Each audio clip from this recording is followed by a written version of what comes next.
In this video, we will find the equation of the line passing through the point 2, 4 and parallel to the line y is equal to 3x plus 5. So we know that the equation of a straight line is y is equal to mx plus c, where m is the gradient and c is the y-intercept.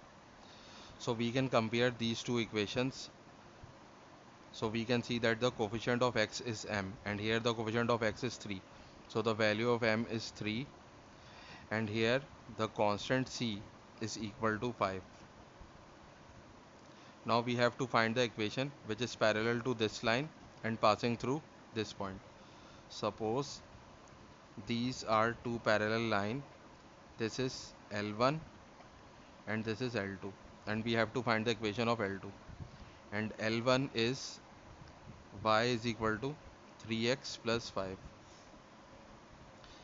So the gradient of L1 is equal to m1 and the gradient of L2 is unknown.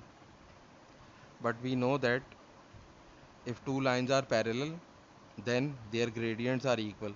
So m2 is equal to m1. So the value of m2 is equal to 3. Now we can use the standard equation of a straight line y is equal to mx plus c. So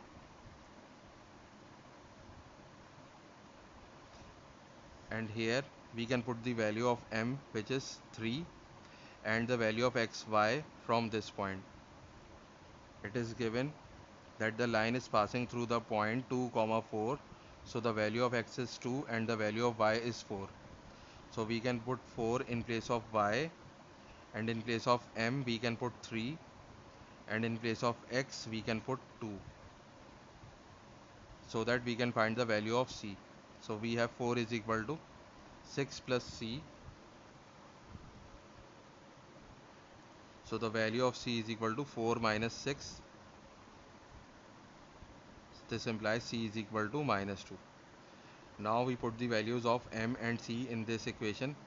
So we have y is equal to, in place of m we can put 3, and in place of c we can put minus 2. So the equation of the line parallel to the given line and passing through the given point is y is equal to 3x minus 2.